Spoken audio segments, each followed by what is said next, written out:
ఆచార్య నాగార్జున విశ్వవిద్యాలయం జూడో జట్టుకు వాగ్దేవి డిగ్రీ కళాశాల విద్యార్థి షేక్ మెహబూబ్ మస్తాన్ వలీ ఎంపికైనట్లు ప్రిన్సిపల్ కపిలవాయి రాజేంద్ర ప్రసాద్ తెలిపారు. ఎంపికైన షేక్ మెహబూబ్ మస్తాన్ వలీ ఈ నెల 27 నుంచి 30 వరకు నిర్వహించే అఖిల భారత అంతర్ విశ్వవిద్యాలయాల పోటీలలో ఆచార్య నాగార్జున యూనివర్సిటీ జట్టుకు ప్రాతినిధ్యం వహిస్తాడని కళాశాల సెక్రటరీ అండ్ కరెస్పాండెంట్ రాయల శ్రీనివాసరావు తెలిపారు.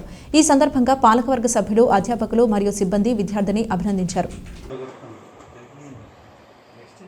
అందరికీ నమస్కారం. నేను షేక్ మెహబూబ్ మస్తాన్ వలీ వాగ్దేవి డిగ్రీ కాలేజ్లో ఫస్ట్ ఇయర్ చదువుతున్నాను. నేను ఈ ANU నుంచి ఆల్ ఇండియాకి సెలెక్ట్ అయ్యాను జూడో -81 కేటగిరీలో. నాకు ఈ ప్రోత్సాహం ఇచ్చిన మా ప్రిన్సిపాల్ సార్కి, మా కాలేజ్ యాజమాన్యానికి అందరికీ నా థ్యాంక్ యూ సార్. ఎక్కడికి వెళ్ళాలి సెక్షన్? భూపాల్ మధ్యప్రదేశ్లోని ఆల్ ఇండియా కాలేజ్ దగ్గరికి వెళ్ళి అక్కడ నేషనల్ వైడ్గా వర్క్ జరుగుతున్నాయి. యూనివర్సిటీ అంతర్ కళాశాలల జూడో పోటీలు నిర్వహించడం జరిగింది.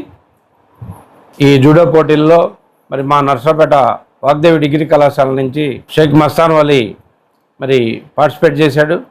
ఈ మస్తాన్ వలీ యూనివర్సిటీ స్థాయిలో ఫస్ట్ ప్లేస్లో ఉంటూ అదేవిధంగా నేషనల్ కూడా సెలెక్ట్ అయినందుకు చాలా సంతోషాన్ని వ్యక్తం చేస్తూ మరి నెక్స్ట్ జరగబోయే నేషనల్లో కూడా మా మస్తాన్ వలీ మంచి విజయం సాధిస్తాడని ఆశాభావం వ్యక్తం చేస్తూ దీనికి చక్కటి మరి కృషిని అందించినటువంటి మా ఫిజికల్ డైరెక్టర్ ఆంజలిని, అలానే ప్రిన్సిపల్ గారిని రాజేంద్ర ప్రసాద్ గారిని ప్రత్యేకంగా అభినందిస్తూ ఇదే విధంగా మరి 3 ఇయర్స్ డిగ్రీలో మరెన్నో విజయాలను కైవసం చేసుకోవాలని మస్తాన్ వలీ మా మేనేజ్మెంట్ తరఫున మరొకసారి అభినందిస్తూ థ్యాంక్ యూ.